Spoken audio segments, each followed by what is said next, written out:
I'll never forget that Tuesday afternoon in March when my world crumbled at FitCore Gym in downtown Chicago. I was 54 years old, weighing 280 pounds, and desperately trying to reclaim my health after my doctor warned me about diabetes and high blood pressure. My marriage had just ended after 28 years, my kids were grown and distant, and I felt completely lost. The gym was supposed to be my sanctuary, my place of rebirth.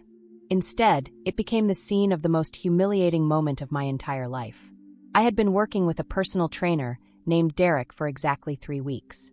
I thought we were making progress, small steps but progress nonetheless. That day, I was struggling with a basic squat exercise, my knees shaking, sweat pouring down my face, breathing heavily but determined to push through. I was giving everything I had, fighting against decades of neglect to my body, when suddenly Derek's voice boomed across the gym floor. "Come on, you old fat failure. You'll never succeed. You're wasting my time and everyone else is here." The entire gym went silent. Every single person, the muscular 20-somethings, the dedicated middle-aged joggers, the elderly gentleman on the recumbent bike, everyone stopped and stared at me. I felt their eyes burning into my skin, their judgment, their pity, their disgust. My face turned crimson, not from exertion but from pure, crushing shame. I had never experienced such public humiliation in my entire life. Here I was at my most vulnerable moment, trying to better myself, trying to save my life, and this man, this supposed professional who was meant to guide and support me, had just destroyed whatever confidence I had managed to scrape together. I stood there frozen, my body trembling not from the workout, but from the emotional earthquake that had just shattered my world.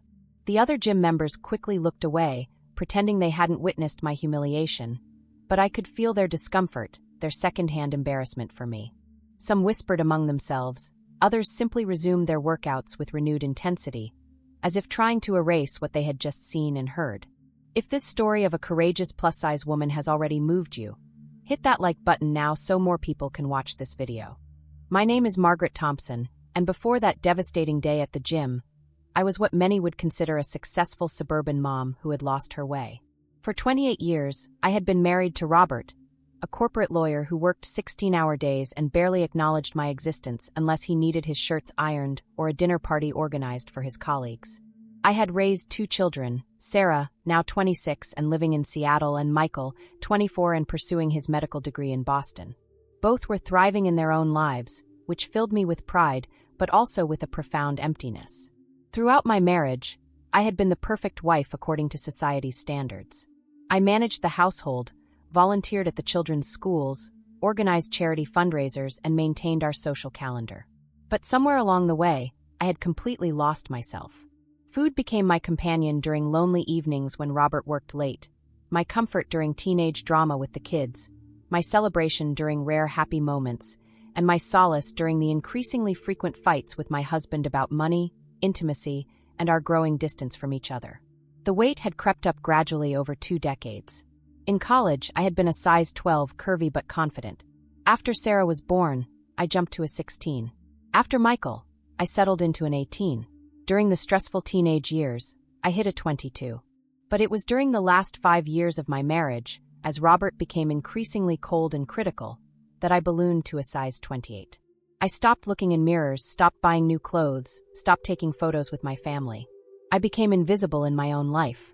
When Robert finally asked for a divorce 6 months before that gym incident, claiming he needed to find himself, which I later discovered meant he needed to find his 28-year-old secretary, I was devastated but also strangely relieved. For the first time in decades, I could make decisions about my own life. The problem was I had no idea who I was anymore. The woman I had been at 25 seemed like a stranger, and the woman I had become at 54 felt like a failure. My doctor, Dr. Patricia Williams, had given me the wake-up call I needed during my annual physical just 2 months after the divorce was finalized. My blood pressure was dangerously high, my cholesterol levels were through the roof, and my blood sugar indicated I was pre-diabetic. She looked at me with kind but serious eyes and said, "Margaret, if you don't make significant changes now, you might not see your children get married or meet your grandchildren." That conversation haunted me for weeks and finally motivated me to join FitCore Gym. After Derek's cruel words echoed through that gym, I somehow managed to gather my belongings and stumble toward the exit.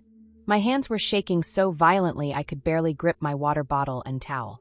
The walk from the exercise area to the locker room felt like an eternity, with every step amplifying the humiliation that was coursing through my body like poison.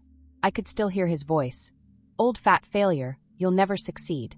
Those words played on repeat in my mind, each repetition driving the knife of shame deeper into my heart. In the privacy of the locker room, I collapsed onto the wooden bench and began to sob. These weren't just tears of embarrassment. They were tears of a woman who had reached her absolute breaking point. Every insecurity I had harbored about my body, every cruel comment my ex-husband had made about my appearance, every time I had avoided social gatherings because I felt too fat to be seen, it all came crashing down on me in that moment. I felt like the universe was confirming every negative thought I had ever had about myself. The worst part wasn't just Derek's cruelty.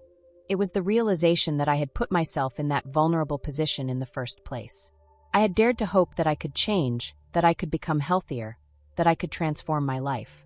And for those brief 3 weeks, I had actually started to believe it was possible. I had been waking up excited about my workout sessions, proud of the small improvements I was making, hopeful about my future. Derek had shattered all of that with 6 words. As I sat there crying, I couldn't help but think about all the other times in my life when people had made assumptions about me because of my weight. The airline attendant who had looked at me with disgust when I needed a seatbelt extender.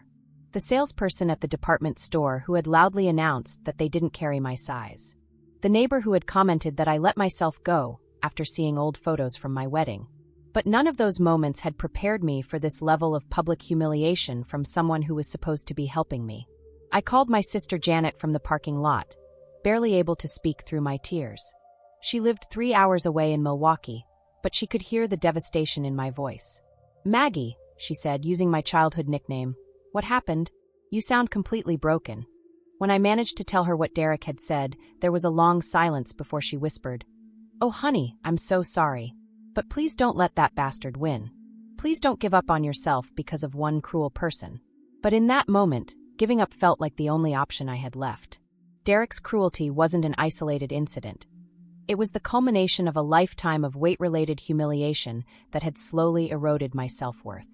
As I drove home from the gym that day, my mind was flooded with painful memories of other moments when my size had made me a target for judgment, discrimination, and outright cruelty. I remembered being 12 years old at summer camp, when the other girls wouldn't let me participate in the talent show because they said I was too fat for the stage. I remembered my high school prom, when my date's friends made jokes about whether the limo would be able to handle the extra weight.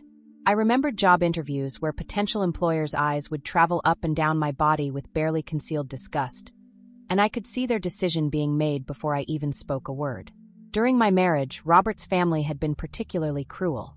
His mother would make passive-aggressive comments about portion sizes at family dinners, suggesting that perhaps I should try the smaller plate, dear. His sister would give me diet books for Christmas and birthday gifts, always with a smile and the comment that she was just trying to help. Even Robert himself had become increasingly critical over the years, making comments about how I had let myself go and how embarrassed he was to introduce me to his colleagues. The medical community had been another source of consistent humiliation. Doctor after doctor would take one look at me and immediately attribute every health concern to my weight, without bothering to investigate other potential causes. I had been dismissed, lectured, and made to feel like a moral failure rather than a patient deserving of compassionate care. One particularly awful physician had told me that my chronic back pain was simply the price of being obese, and that I should stop making excuses and lose weight, instead of seeking actual treatment. Shopping for clothes had become an exercise in humiliation. Sales associates would look at me and immediately direct me to the plus-size section, in the back corner of the store, often with barely concealed irritation. I had been followed around stores by security guards who assumed I was more likely to shoplift because of my size. I had been denied service at certain restaurants because I couldn't fit comfortably in their chairs, and I had been charged extra fees for airplane seats while being made to feel like I was somehow stealing space from other passengers. But perhaps the most painful memories were the countless social situations where I had been excluded, overlooked, or treated as invisible because of my weight. Friends would forget to invite me to pool parties or beach outings. Family members would crop me out of photos or suggest I stand in the back where I would be less noticeable. Even my own children had sometimes seemed embarrassed by my appearance, asking me to drop them off a block away from school events so their friends wouldn't see me. 3 days after the gym incident, I found myself sitting in my empty house, still in my pajamas at 3 in the afternoon, eating ice cream directly from the container while watching mindless television. I hadn't left the house since that humiliating Tuesday, ignoring calls from my sister, my few friends, and even my children who had somehow heard about what happened. I felt completely defeated, ready to accept that Derek was right. I was an old fat failure who would never succeed at anything. But then something unexpected happened. My doorbell rang, and when I reluctantly answered it, I found my neighbor Mrs. Chun standing there with her 10-year-old granddaughter, Lily.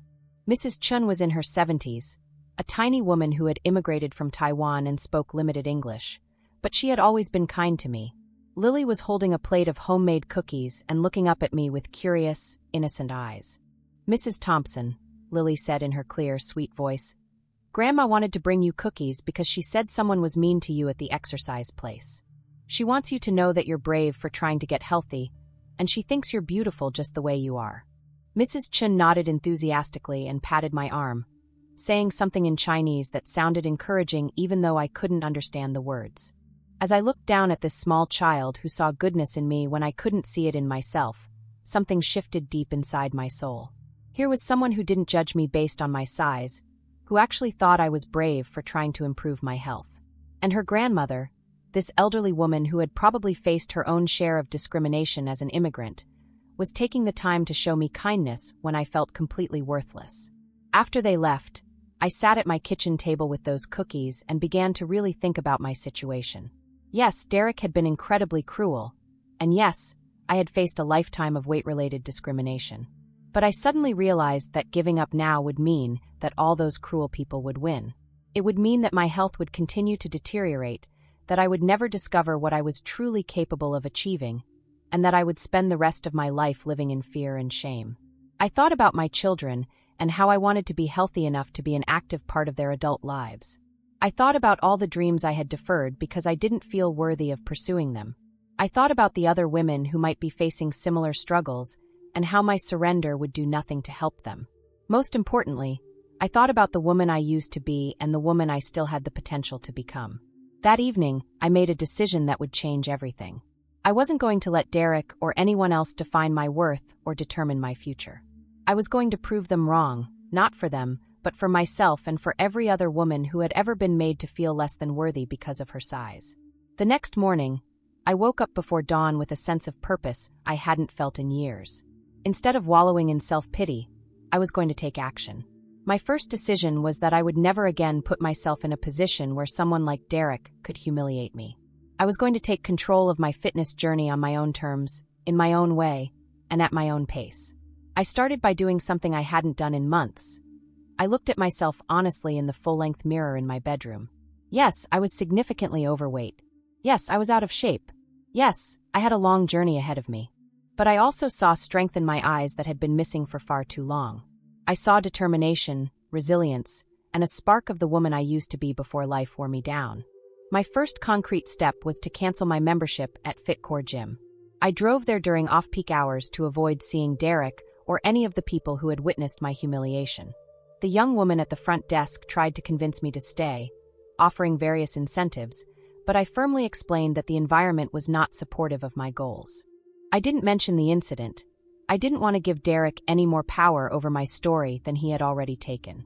Next, I began researching alternative ways to approach fitness and health that would allow me to maintain my dignity while still pursuing my goals. I discovered online communities of plus-size women who were on their own fitness journeys, sharing encouragement, tips, and success stories. For the first time, I realized I wasn't alone in this struggle. There were thousands of women who had faced similar challenges and found ways to overcome them.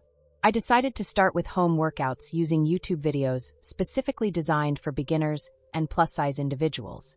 I converted my spare bedroom into a small exercise space, investing in some basic equipment, resistance bands, light weights, a yoga mat, and a stability ball. It wasn't fancy, but it was mine, and more importantly, it was a safe space where no one could judge or humiliate me. I also began educating myself about nutrition, not through restrictive diet plans that had failed me in the past, but through understanding how to nourish my body properly. I started meal planning, grocery shopping with intention, and cooking meals that were both healthy and satisfying. I threw away my collection of diet books that had made me feel like a failure and instead focused on resources that promoted sustainable lifestyle changes. And you plus-size woman who is watching? Have you been through something similar? Share in the comments and subscribe to the channel so you don't miss more empowerment stories. 3 weeks into my new routine, something remarkable began to happen. As I exercised in the privacy of my own home, following along with encouraging instructors who celebrated every small victory, I started to rediscover muscles I had forgotten I had.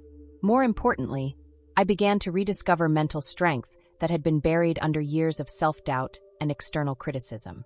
The first time I completed a full 30-minute workout video without stopping, I actually cried, but these were tears of joy and accomplishment rather than shame and defeat. I had pushed through moments when my body wanted to quit, when my mind told me I was too old and too out of shape, when the voice that sounded suspiciously like Derek whispered that I would never succeed. But I had persevered, and that felt like a monumental victory. I began to understand that physical strength and mental strength were intimately connected. Each time I chose to exercise instead of sitting on the couch, each time I prepared a healthy meal instead of ordering takeout, each time I pushed through one more repetition when my muscles were screaming, I was building not just physical capacity but emotional resilience. I was proving to myself that I was stronger than I had ever imagined. The online fitness communities became a source of incredible inspiration and support. I started participating in virtual challenges, sharing my progress photos, and celebrating the achievements of other women who were on similar journeys. For the first time in my life, I was part of a community that valued effort over results, progress over perfection, and courage over conformity. These women cheered me on when I had good days and encouraged me when I struggled. I also began to notice changes in how I carried myself throughout the day. Instead of hunching my shoulders and trying to make myself smaller in public spaces, I started standing taller. Instead of avoiding eye contact with strangers, I began to smile and nod at people I passed on the street. Instead of feeling like I had to apologize for my existence, I started to feel like I had a right to take up space in the world. One particularly powerful moment came when I was grocery shopping and encountered a woman struggling to reach something on a high shelf. In the past, I would have pretended not to notice, too insecure to offer help. But this time, I confidently approached her and asked if she needed assistance. As she thanked me warmly, I realized that my worth as a person had nothing to do with my dress size and everything to do with my kindness, my willingness to help others, and my determination to live fully despite the challenges I faced. I started keeping a journal to document not just my physical progress, but my emotional and mental growth. Each evening, I would write about the victories of the day. Sometimes it was completing a difficult workout, sometimes it was choosing a healthy meal, and sometimes it was simply getting through a challenging situation without letting negative thoughts overwhelm me. By the 6th week of my transformation journey, I was feeling strong enough to start advocating for myself in situations where I previously would have accepted poor treatment. The first test came when I went to see a new doctor for a routine checkup. Based on my past experiences with medical professionals, I was prepared for the usual lecture about my weight with no consideration for my overall health or recent positive changes. Dr. Sarah Martinez was different from the start. When she entered the examination room, she made eye contact, shook my hand warmly, and asked how I was feeling rather than immediately commenting on my appearance. However, when she began discussing my health metrics, I could see her preparing to launch into the typical weight loss lecture. This time, instead of shrinking into myself and accepting whatever criticism came my way, I spoke up. "Dr. Martinez," I said with a confidence that surprised even me, "I want you to know that I've been working very hard on improving my health for the past 6 weeks. I've been exercising regularly, eating nutritiously, and making significant lifestyle changes. I would appreciate it if we could focus on my overall health markers and celebrate the progress I'm making rather than just focusing on my weight as a problem to be solved." The doctor paused, looked at me more carefully, and then smiled genuinely. "Margaret, I apologize if I was about to make assumptions. Tell me about the changes you've been making and how you're feeling." For the next 20 minutes, we had the most productive medical conversation I had experienced in years. She celebrated the fact that my blood pressure had already improved slightly, praised my commitment to exercise, and offered practical suggestions for continuing my journey rather than shaming me for where I was starting from.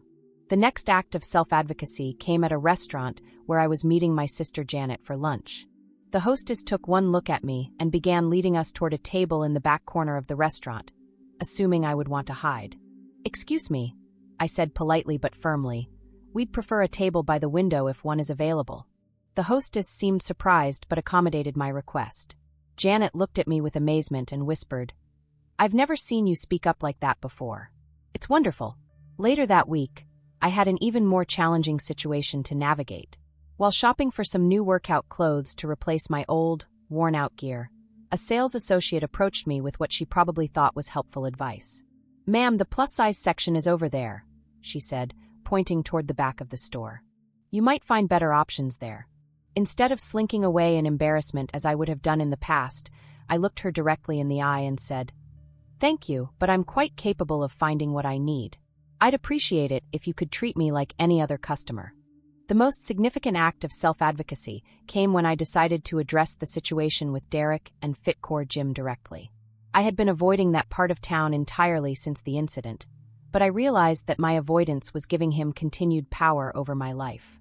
I wrote a detailed letter to the gym's management, explaining what had happened and how their trainer's unprofessional behavior had impacted me. I didn't write it seeking revenge or trying to get Derek fired. I wrote it because I knew there were probably other vulnerable people who deserved better treatment than I had received. As my confidence grew and my physical strength improved, I decided it was time to venture back into public fitness spaces. But this time on my own terms. I had heard about a local community center that offered water aerobics classes specifically designed for seniors and people with mobility challenges. The pool environment felt less intimidating than a traditional gym, and the focus on gentle, joint-friendly exercise aligned perfectly with my current needs and abilities. Walking into that community center for my first water aerobics class was terrifying. My heart was pounding as I changed into my swimsuit, something I hadn't worn in public for over a decade.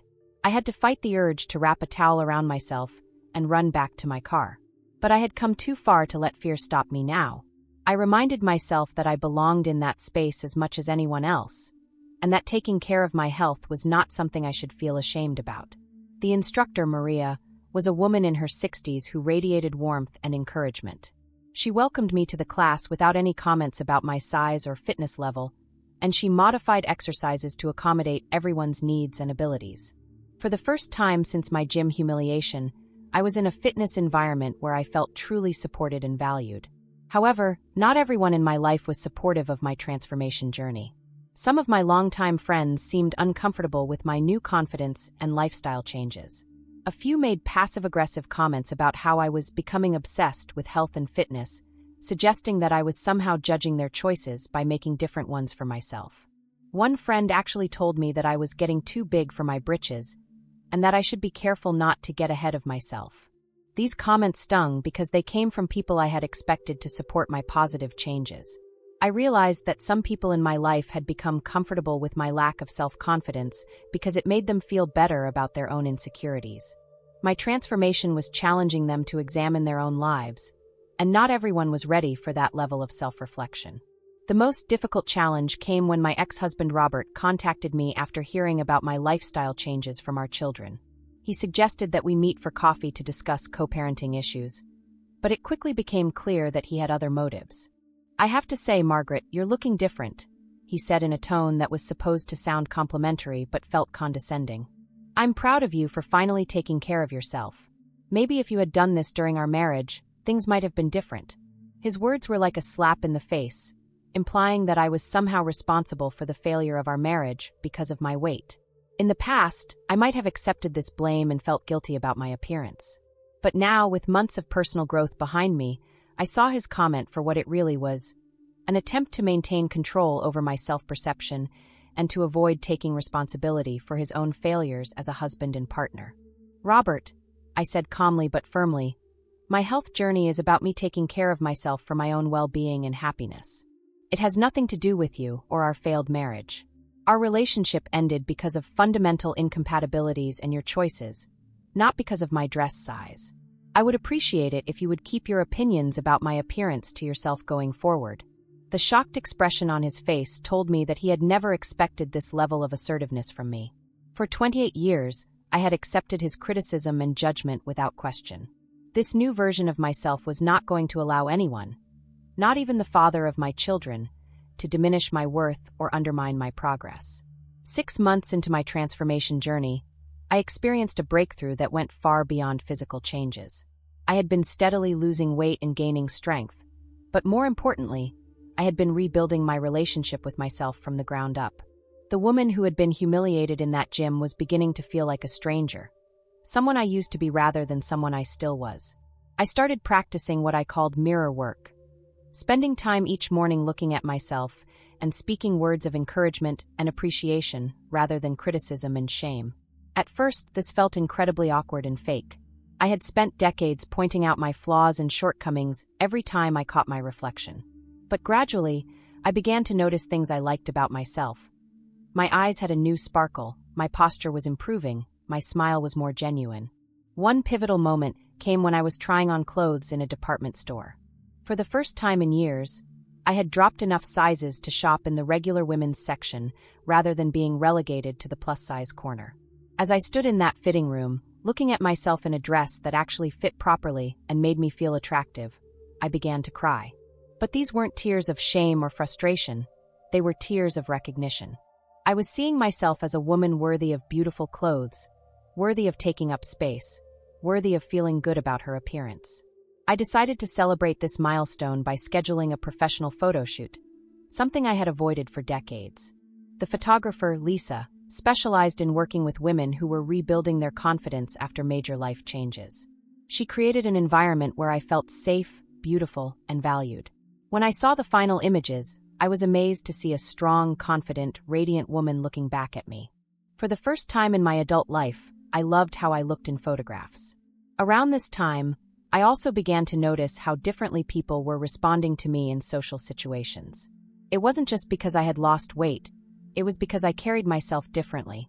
I made eye contact, I spoke up in conversations, I took up space without apologizing for it. My energy had shifted from apologetic and self-deprecating to confident and engaging. People were drawn to this new version of myself in ways they never had been before. I started saying yes to social invitations I would have declined in the past. I went to a high school reunion that I had been dreading for months, and instead of hiding in the corner feeling embarrassed about my appearance, I found myself reconnecting with old friends and making new connections. Several classmates commented on how vibrant and alive I seemed, and I realized they were responding to my inner transformation as much as my outer changes. The most powerful self-esteem building exercise I discovered was volunteering at a local women's shelter. Working with women who were rebuilding their lives after domestic violence or homelessness reminded me of my own strength and resilience. Many of these women looked up to me as someone who had overcome significant challenges and created positive change in her life. Being seen as a role model and mentor was incredibly empowering and helped me recognize my own worth in ways I never had before. If you believe that obese women can achieve anything, subscribe to the channel and share this video with a friend who needs empowerment.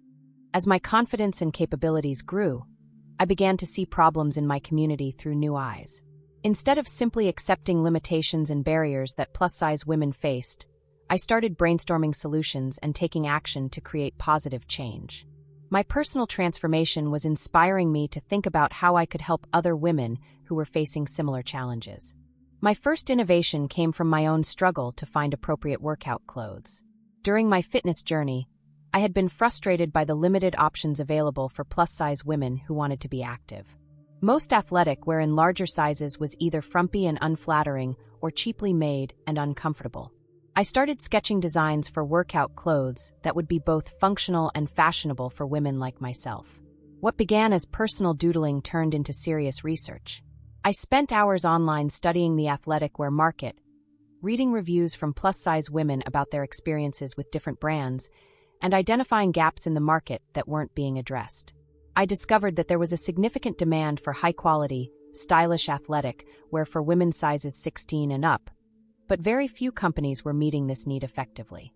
I decided to take a pattern-making class at the local community college to better understand garment construction. As a 55-year-old woman sitting among mostly 20-something fashion students, I initially felt out of place.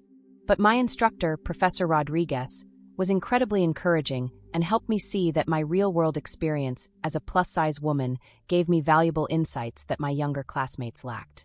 My second area of innovation focused on fitness environments that were truly inclusive and welcoming to people of all sizes and abilities. My negative experience at FitCore Gym had shown me how damaging traditional fitness culture could be for people who didn't fit the stereotypical image of a gym member.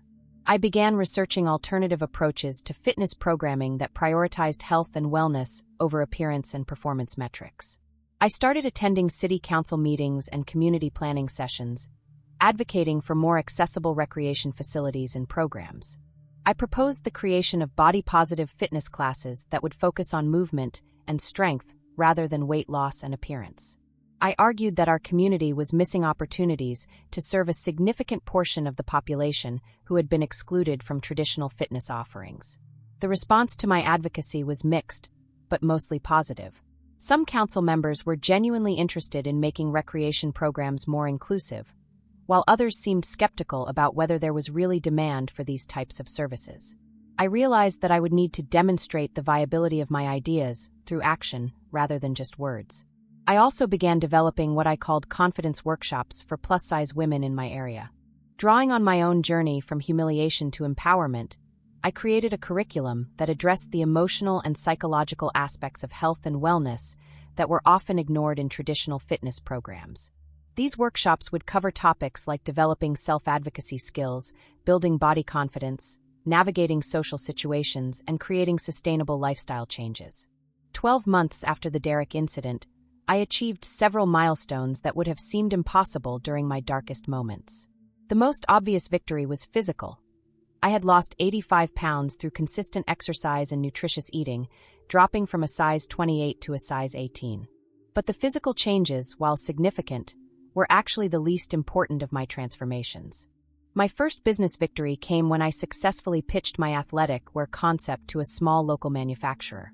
After months of developing prototypes and testing them with women in my community, I had created a line of plus-size workout clothes that addressed the specific needs and preferences of active women sizes 16 to 32. The manufacturer agreed to produce a limited initial run of my designs, and I launched Strong and Beautiful Athletic wear through online sales and local boutiques. The response was overwhelming. Within 3 weeks of launching, I had sold out of my initial inventory and had a waiting list of over 200 customers for my next production run. Women were not only buying my clothes but sending me testimonials about how wearing properly fitting, stylish athletic wear had given them the confidence to join gyms, take fitness classes, and pursue active lifestyles they had previously avoided. My advocacy efforts also began to bear fruit when the city approved funding for a pilot program called Wellness for All that would offer body-positive fitness classes at community centers throughout the area. I was invited to serve as a consultant for the program, helping to train instructors and develop curricula that would be welcoming to people of all sizes and abilities. The first classes launched 6 months later and were so popular that additional sessions had to be added to meet demand. Perhaps my most personally meaningful victory came when I received a letter from FitCore Gym's management in response to my complaint from months earlier. They apologized for Derek's unprofessional behavior and informed me that he was no longer employed with the company. More importantly, they invited me to participate in developing new training protocols for their staff that would emphasize respect, encouragement, and inclusivity for all members regardless of their size or fitness level. I also achieved a victory that my children witnessed and celebrated. Sarah and Michael, who had initially been concerned about my obsessive focus on health and fitness, began to see the positive changes in my overall happiness and confidence. During a family dinner, Sarah told me, "Mom, I've never seen you so happy and self-assured. You're like a completely different person, and I'm so proud of what you've accomplished." Michael added, "You're inspiring me to take better care of my own health and to stand up for myself when people are being unfair." But perhaps the victory that meant the most to me was internal. I had completely transformed my relationship with failure and setbacks. When I had bad days, made poor food choices, or skipped workouts, I no longer saw these as evidence that I was a hopeless failure. Instead, I treated them as temporary detours on a long journey, learning opportunities that would help me make better choices in the future. The confidence workshops I had been developing also achieved their first success when I piloted a 6-week program with 12 plus-size women from my community. Watching these women grow in confidence, learn to advocate for themselves, and begin to see themselves as worthy of respect and happiness was incredibly rewarding. Several participants told me that the workshop had changed their lives and asked when I would be offering advanced sessions. 18 months into my transformation journey, something unexpected began to happen. My story started spreading beyond my immediate community, and I found myself becoming an inadvertent spokesperson for plus-size empowerment and body-positive fitness. It all began when a local newspaper reporter heard about my athletic wear business and wanted to write a feature story about women entrepreneurs over 50.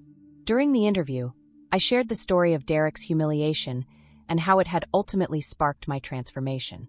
The reporter was so moved by my journey that she expanded the article into a full cover story titled, "From Gym Shame to Business Fame: One Woman's Journey to Empowerment." The response to the article was overwhelming.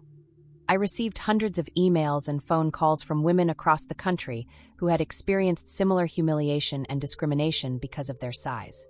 Many of these women shared their own stories of being shamed in gyms, excluded from fitness programs, or made to feel like failures because they didn't fit society's narrow definition of what a healthy person should look like. Reading their experiences, I realized that my story wasn't unique. It was part of a much larger pattern of discrimination that needed to be addressed on a systemic level. I started a blog called Strong at Every Size, where I shared my ongoing journey and invited other women to share their stories of overcoming weight-related discrimination. The blog quickly gained a following, and I began receiving invitations to speak at women's groups, community organizations, and even corporate wellness programs. Each speaking engagement brought new connections with women who were hungry for a different narrative about health, fitness, and self-worth. One particularly powerful moment came when I spoke at a conference for healthcare professionals about creating more inclusive medical environments for plus-size patients. Many of the doctors and nurses in the audience admitted that they had never considered how their own biases might be impacting their patients' experiences and outcomes. Several medical practices reached out afterward asking me to help train their staff on providing more compassionate, effective care for patients of all sizes. My confidence workshops evolved into a more formal program that I began offering in multiple cities. I trained other facilitators to lead sessions, creating a network of support groups for plus-size women throughout the region. The workshops addressed not just fitness and health, but also professional development, relationship building, and advocacy skills. Women who completed the program often went on to start their own businesses, change careers, or become advocates in their own communities. The athletic wear business continued to grow, and I made the decision to expand beyond just workout clothes to include everyday clothing that celebrated plus-size women's bodies rather than hiding them. I partnered with other plus-size entrepreneurs to create a collective that offered everything from professional attire to swimwear, all designed by and for women who understood the challenges of finding clothes that fit well and looked great. But perhaps the most meaningful aspect of inspiring others was seeing the ripple effect in my own family and friend circles. My sister Janet, inspired by my transformation, joined me for my confidence workshops and began her own journey of self-advocacy and empowerment. My neighbor Mrs. Chun, despite our language barriers, brought other immigrant women to my community presentations because she understood that empowerment transcended cultural and linguistic differences. By the second year of my transformation, I realized that my mission had evolved far beyond personal health and fitness. I was building a movement that challenged societal assumptions about plus-size women and created new opportunities for empowerment and success. The demand for my workshops, speaking engagements, and business consulting services had grown to the point where I needed to think strategically about how to maximize my impact. I made the decision to formalize my work by establishing the Empowered Women Initiative, a nonprofit organization dedicated to supporting plus-size women in achieving their personal and professional goals. The organization would offer workshops, mentorship programs, small business development support, and advocacy training. I applied for grants and began fundraising to support women who couldn't afford to pay for services but could benefit enormously from the programs. My first major corporate partnership came when a national health insurance company approached me about developing wellness programs that would be more inclusive and effective for their plus-size members. Traditional corporate wellness programs had notoriously low participation rates among overweight employees, often because they were based on shame and punishment rather than support and empowerment. My approach focused on building confidence, providing practical tools, and creating supportive communities rather than just measuring weight loss and fitness metrics.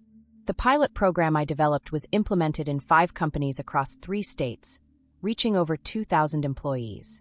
The results were remarkable.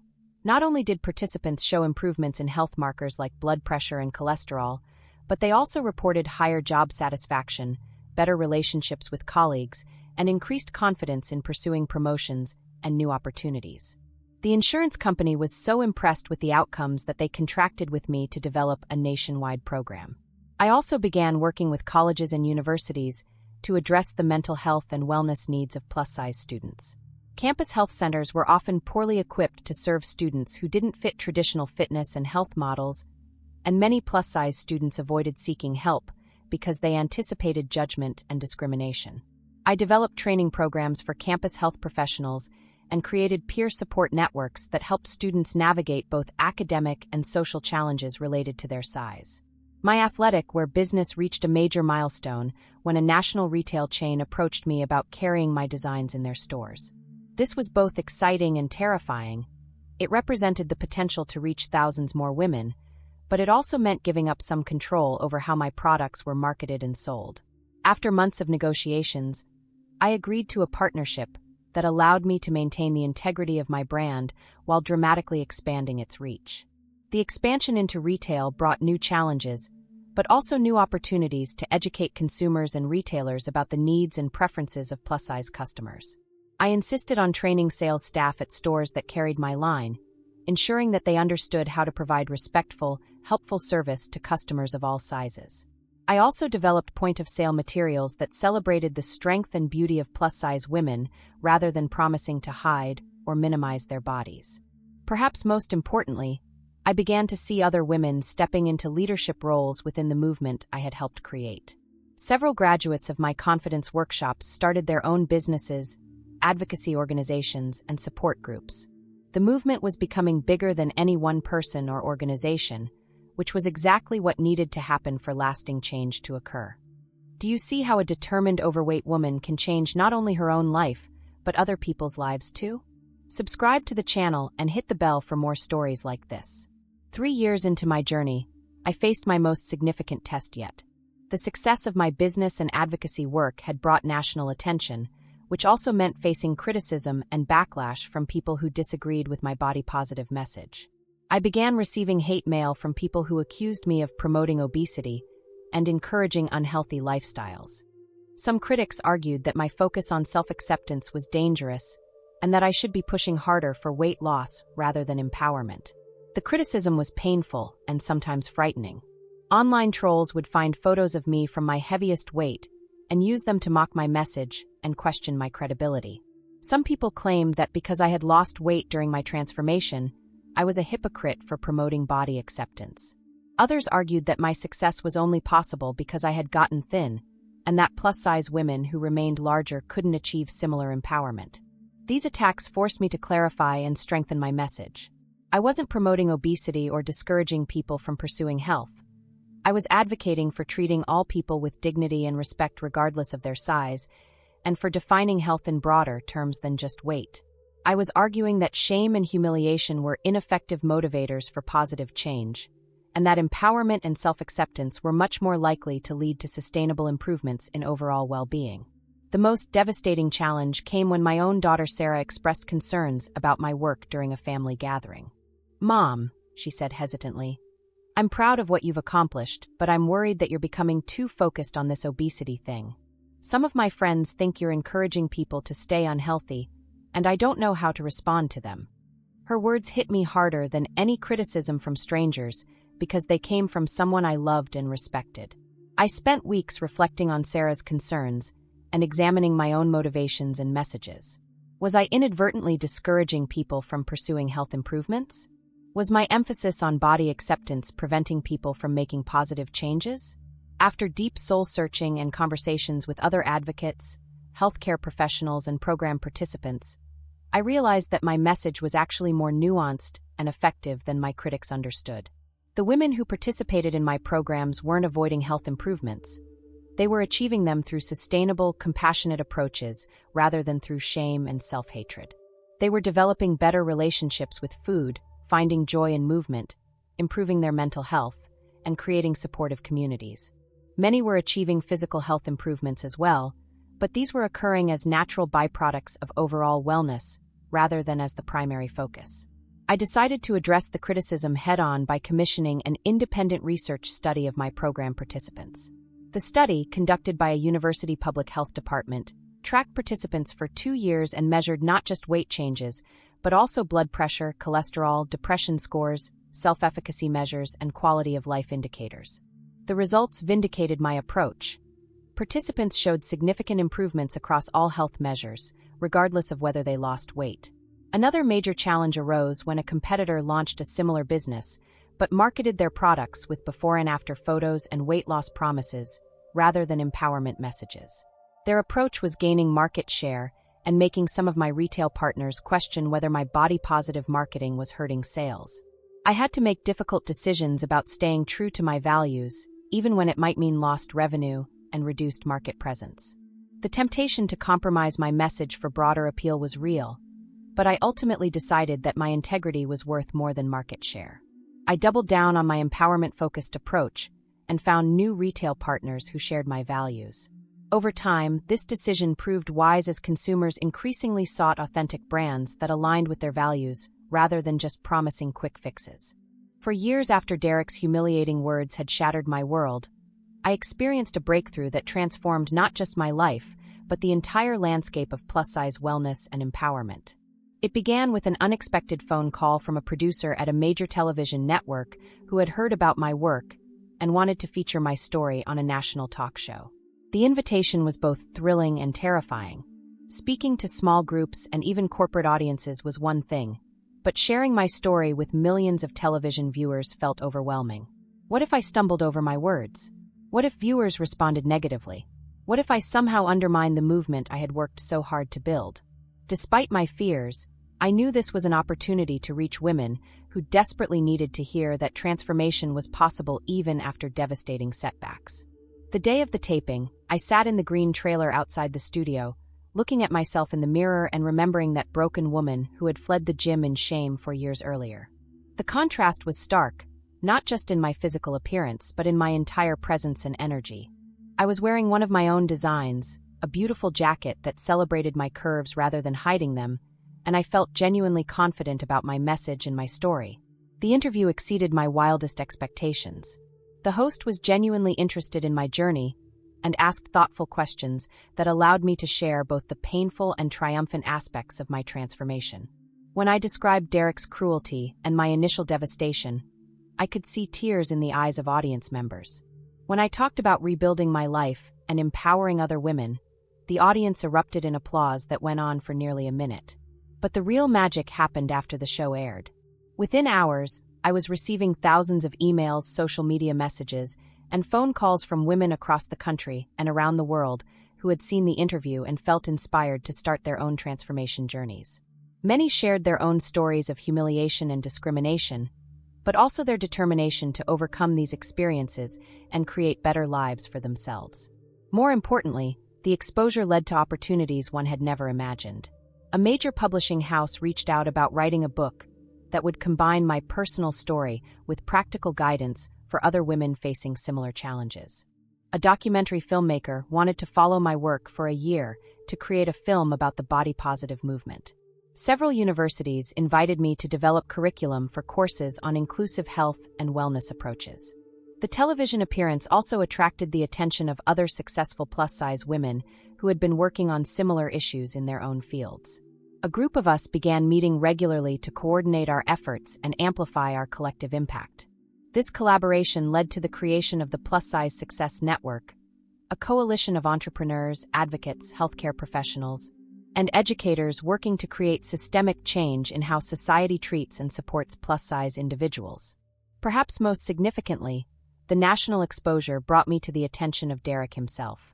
I received a letter from him, a genuine, heartfelt apology in which he acknowledged the cruelty of his words and the impact they had on me. He explained that he had been going through his own personal struggles at the time, which didn't excuse his behavior but helped explain it. He had seen my television interview and felt compelled to reach out, not seeking forgiveness but wanting to take responsibility for his actions. Reading Derek's letter was an incredibly emotional experience. I realized that I had long since stopped being angry with him. My transformation had been so positive and empowering that I actually felt grateful for the catalyst his cruelty had provided. I wrote back, not to absolve him of responsibility, but to let him know that his actions had ultimately led to something beautiful and meaningful, and that I hoped he had found his own path to growth and healing. 5 years after my transformation began, I found myself at the White House, invited to participate in a national conversation about healthcare access and wellness equity. The girl who had once been too ashamed to be seen in public was now advising policymakers on how to create more inclusive healthcare systems that served people of all sizes with dignity and respect. My book, Strong at Every Size: A Journey from Shame to Empowerment, had become a bestseller and was being translated into multiple languages. Women from countries around the world were reaching out to share how my story had inspired them to challenge their own society's attitudes toward plus-size individuals. The book had also caught the attention of medical schools and nursing programs, which began incorporating it into their curricula to help future healthcare providers understand the importance of treating all patients with compassion and respect. The Empowered Women Initiative had grown into a national organization with chapters in 47 states and partnerships with major corporations, healthcare systems, and educational institutions. We had served over 50,000 women through our various programs, and our research was contributing to a growing body of evidence that empowerment-based approaches to health and wellness were more effective than shame-based interventions. My athletic wear company had become a multi-million-dollar business that employed over 200 people and had inspired dozens of other entrepreneurs to launch plus-size-focused ventures. More importantly, our success had forced major retailers to reconsider their approach to plus-size customers and had contributed to a broader shift in the fashion industry toward inclusivity and body positivity. The research study I had commissioned had been published in a prestigious medical journal and was being cited by healthcare providers and public health officials around the world. The findings had contributed to new clinical guidelines that emphasized the importance of weight-neutral approaches to health promotion and the dangers of weight stigma in healthcare settings. I had also achieved a personal milestone that would have seemed impossible during my darkest days. I had begun competing in fitness competitions specifically designed for women over 50. Not bodybuilding competitions focused on appearance, but strength and endurance events that celebrated what bodies could do rather than how they looked. At my first competition, I placed third in my age group, but more importantly, I inspired several other plus-size women to register for future events. The documentary about my work and the broader body-positive movement had premiered at major film festivals and was being distributed internationally. The film was being used in medical schools, social work programs, and public health departments to educate professionals about the impact of weight stigma and the effectiveness of empowerment-based interventions. Perhaps my most meaningful achievement was seeing the next generation of leaders emerge from the movement. Women who had started as participants in my workshops were now running their own organizations, writing their own books, and creating their own innovations. The movement had become self-sustaining and was growing far beyond what any one person could have created. My relationship with my children had also been transformed. Sarah and Michael were now vocal advocates for body positivity and inclusive health approaches in their own professional and personal lives. Sarah had incorporated body-positive messaging into her marketing career, while Michael was planning to specialize in obesity medicine with a focus on compassionate, effective care. They often told people that watching my transformation had taught them more about resilience, determination, and authentic success than any other experience in their lives. 6 years after Derek's cruel words had devastated me, I found myself receiving recognition from organizations and institutions around the world for my contributions to healthcare equity and women's empowerment. The contrast between my current reality and that humiliating day in the gym sometimes felt surreal, but it also served as a powerful reminder of what was possible when someone refused to let others define their worth or limit their potential. The American Public Health Association honored me with their annual award for innovation in community health programming. In my acceptance speech, I told the story of Derek and that devastating moment that had ultimately launched my transformation. I emphasized that every setback contained the seeds of potential breakthrough, and that the most powerful changes often began with the most painful experiences. Harvard Medical School invited me to deliver a guest lecture about weight stigma in healthcare settings. Standing before a lecture hall filled with future doctors, I shared research showing that weight bias among healthcare providers was contributing to poorer health outcomes for plus-size patients. I challenged them to examine their own assumptions and to commit to treating every patient with dignity, regardless of their size or appearance. The World Health Organization asked me to contribute to their global guidelines on respectful care for plus-size individuals. My work was helping to shape international standards for healthcare delivery and public health programming. The idea that my experience and expertise were influencing health policy around the world still amazed me, a testament to how far I had come from that broken woman who had fled the gym in shame. My story was featured in major magazines, newspapers, and online publications around the world. Each interview was an opportunity to reach women who might be facing their own moments of humiliation and despair, to let them know that their current circumstances didn't have to define their future possibilities. I always made sure to emphasize that transformation was available to everyone, regardless of their starting point or the obstacles they faced. The Plus Size Success Network, that had grown out of my television appearance, was now an international organization with members on 6 continents. We were sharing resources, strategies, and support across cultural and geographic boundaries, creating a global movement for size acceptance and empowerment.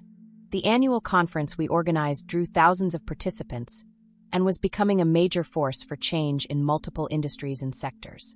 My work had also caught the attention of major technology companies who were developing apps and platforms related to health and wellness. I served as a consultant to ensure that their products were inclusive and supportive rather than stigmatizing and harmful. This work was helping to shape the next generation of health technology to be more effective and accessible for people of all sizes. Universities around the world were establishing scholarship programs in my name to support plus-size students pursuing careers in healthcare, public health, and social advocacy. These scholarships were creating opportunities for the next generation of leaders who would continue advancing the movement for size acceptance and healthcare equity. The documentary about my journey had won several international awards and was being screened in medical schools, public health programs, and community organizations around the world. The film was sparking conversations about weight stigma, healthcare access, and the power of empowerment-based approaches to wellness. Many viewers reported that it had changed their perspectives on plus-size individuals and motivated them to examine their own biases and assumptions. If you also believe in the transformative power of plus-size women, hit that like button and comment on how this story inspired you. 7 years after that devastating day at Fitcore Gym, I sometimes barely recognize the woman I used to be. The transformation hasn't just been physical, though my body is stronger and healthier than it's been in decades. The real transformation has been psychological, emotional, and spiritual. A complete reconstruction of my sense of self-worth, purpose, and possibility. I wake up each morning with a sense of excitement about the day ahead, rather than dread about facing a world that might judge or reject me. I look in the mirror and see a woman who is beautiful, powerful, and worthy of respect, rather than someone who needs to apologize for taking up space. I move through the world with confidence, knowing that my value as a person has nothing to do with my dress size and everything to do with my character, my contributions, and my commitment to helping others. The business empire I've built employs hundreds of people and serves thousands of women around the world. But more than the financial success, I'm proud that every aspect of my work is aligned with my values and committed to creating positive change. I've proven that it's possible to build a profitable enterprise while also advancing social justice and empowering marginalized communities. My relationship with my body has been completely transformed. Instead of seeing it as an enemy to be conquered or hidden, I see it as a powerful ally that carries me through life and enables me to do the work I love. I treat it with respect, nourish it with good food and movement, and celebrate what it can do rather than criticizing what it looks like. This shift in perspective has been one of the most liberating aspects of my entire journey. I've also developed a completely different relationship with failure and setbacks. When challenges arise, and they still do regularly, I no longer see them as evidence of my inadequacy or proof that I'm destined to fail. Instead, I see them as opportunities for growth, learning, and innovation. The skills I developed in overcoming Derek's humiliation have served me well in navigating every subsequent challenge in my personal and professional life. My family relationships have been transformed as well. My children now see me as a source of strength and inspiration rather than someone they need to worry about or protect. They often seek my advice on their own challenges, knowing that I understand what it means to overcome obstacles and create positive change in difficult circumstances. My extended family and friends have also been inspired by my transformation to pursue their own goals and dreams with greater courage and determination. Perhaps most importantly, I've learned to trust myself in ways I never did before. I trust my instincts about people and situations. I trust my ability to handle whatever challenges come my way. I trust that I can create value and make a difference in the world. This self-trust has been the foundation for every success I've achieved and every risk I've been willing to take. The work I do now doesn't feel like work in the traditional sense. It feels like a calling, a mission, a way of using my experiences and gifts to make the world a little better for the next generation of plus-size women.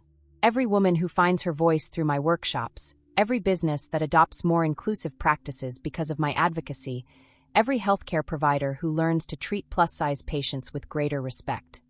These are the real measures of my success. As I reflect on this incredible journey from that humiliating moment with Derek to the empowered woman I am today, I want every plus-size woman listening to this story to understand one fundamental truth. Your current circumstances do not define your future possibilities. No matter how devastating your setbacks have been, no matter how many times you've been made to feel less than worthy, no matter how impossible transformation might seem from where you're sitting right now, change is possible, and you are worth the effort it takes to create it. The woman who sobbed in that locker room 7 years ago could never have imagined the life I'm living now. She couldn't have envisioned building a successful business, writing a best-selling book, speaking at the White House, or inspiring thousands of women around the world. She was too broken, too ashamed, too convinced of her own inadequacy to dream of such possibilities. But transformation doesn't require you to see the entire staircase. It just requires you to take the first step. Your first step might be different from mine. Maybe it's joining a supportive community, seeking therapy to address emotional wounds, starting a gentle exercise routine at home, or simply beginning to speak to yourself with greater kindness and respect. Maybe it's setting boundaries with people who treat you poorly, pursuing a dream you've deferred because you didn't feel worthy, or standing up for yourself in a situation where you've been accepting unacceptable treatment. The path won't always be easy. You'll face criticism from people who are uncomfortable with your growth and confidence. You'll encounter setbacks that tempt you to give up and return to old patterns. You'll have moments of doubt when you question whether you're capable of creating lasting change. But remember that every successful person has faced these same challenges. What makes the difference is the decision to keep moving forward despite the obstacles. Don't wait for permission from others to value yourself. Don't wait for society to change its attitudes before you begin treating yourself with respect. Don't wait until you lose weight, find the perfect job, or achieve some external milestone before you decide you're worthy of happiness and success. Your worth exists independent of any external validation, and your transformation can begin today, right where you are, with whatever resources you currently have available. Surround yourself with people who see your potential and celebrate your progress, rather than those who focus on your limitations or past failures. Seek out communities, both online and offline, where plus-size women are supporting each other's growth and empowerment. Find mentors who have achieved what you want to achieve, and don't be afraid to reach out for guidance and support. Most importantly, remember that your transformation will extend far beyond your own life. Every time you choose self-respect over self-criticism, every time you advocate for yourself in a challenging situation, every time you pursue your dreams despite others' doubts, you're not just changing your own life. You're modeling possibility for other women who are watching and learning from your example. The world needs more empowered plus-size women who refuse to be diminished by others' prejudices and limitations. It needs women who build businesses, advocate for change, challenge unjust systems, and create new possibilities for future generations. You have the potential to be one of those women, regardless of where you're starting from or what obstacles you're currently facing. If this empowerment story touched your soul, subscribe to the channel, hit that like button, share it with someone special, and write in the comments what city and country you're watching from. Your journey of transformation starts with a single decision. The decision to believe that you deserve better than you've been accepting, and that you have the power to create positive change in your life. From that broken woman in the gym locker room to the empowered entrepreneur and advocate I am today, I'm living proof that extraordinary transformation is possible for any woman brave enough to believe in herself and persistent enough to keep taking steps forward, one day at a time. You are stronger than you know, more capable than you believe, and more worthy than you've been told. Your story of empowerment is waiting to be written, and it starts the moment you decide that Derek's voice, and every other voice that has tried to diminish you, no longer gets to define who you are or what you're capable of achieving.